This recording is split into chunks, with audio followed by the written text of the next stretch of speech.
A very good morning to all my dear students.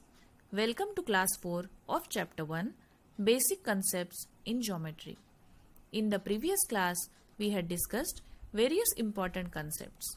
So let us take a quick recap of the same. You have learnt conditional statements and their converse. Along with that, we discussed the two parts of conditional statements, which are antecedent and consequent.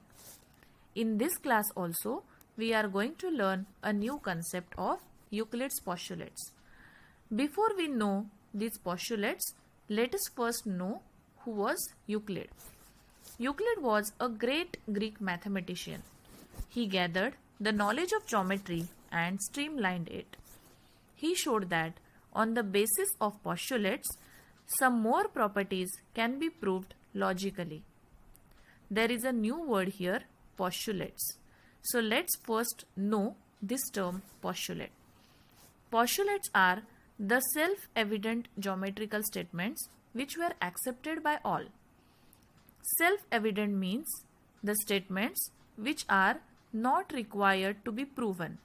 They are accepted as it is and they can be used to prove other properties logically.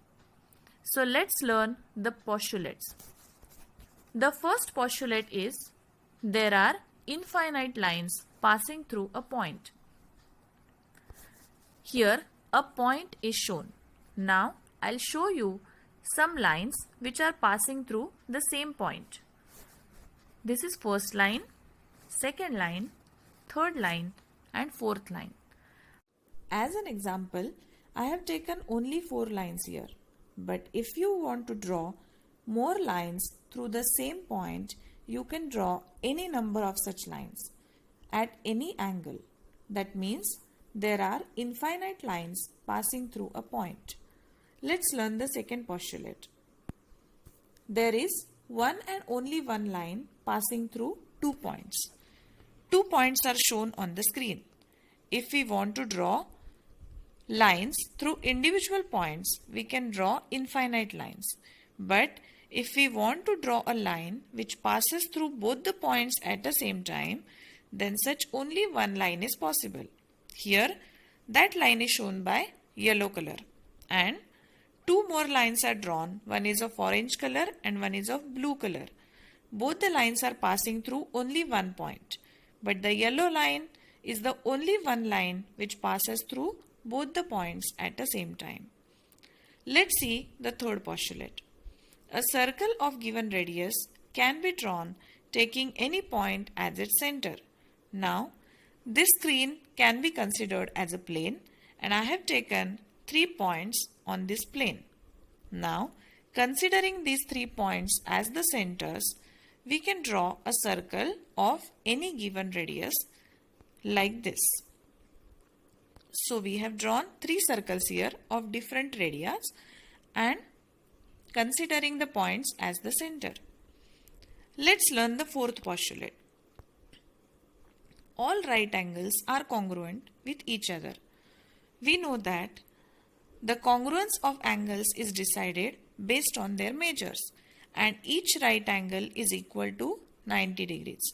So here if I draw some right angles in different orientations, still each of their measurement is 90 degree. That means all these right angles are congruent with each other. Let's learn the last postulate. If 2 interior angles formed on one side of a transversal of 2 lines add up to less than 2 right angles, then the lines produced in that direction intersect each other. To understand this postulate, let us first understand the terms in this sentence. 2 right angles is equal to 180 degrees. That means 90 degrees plus 90 degrees. Here, a line is taken L1 and another line is there L2 and there is a transversal L3. Now, 2 interior angles are shown here. One is of 65 degrees and one is of 110 degrees. If we find the sum of these interior angles, it will become 65 degrees plus 110 degrees, which is 175 degrees. And this 175 degrees is smaller than 180 degrees. That means if we produce these two lines, L1 is produced like this and L2 is produced like this, at certain point both the lines will intersect in the same direction where these two interior angles are obtained.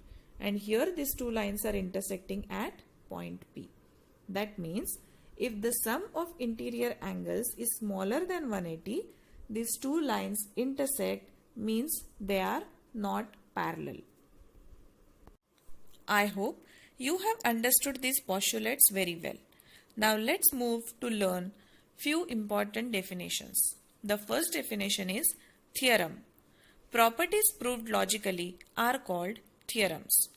These theorems are statements which are proved logically. The next definition is proofs. The logical argument made to prove a theorem is called its proof. Now, assuming some properties, we have to prove the given statement. For that, we have to write some argument or some steps. That part is called a proof. In the proof, antecedent is called given part and the consequent is called the part to be proved. And we have already learned antecedent and consequent are the parts of the conditional statement. There are two types of proofs. The first type is direct proof, in which we have to consider the hypothesis as true. And the second type is indirect proof, in which we have to consider the hypothesis false. In the next video, we will discuss how to write a direct and indirect proof.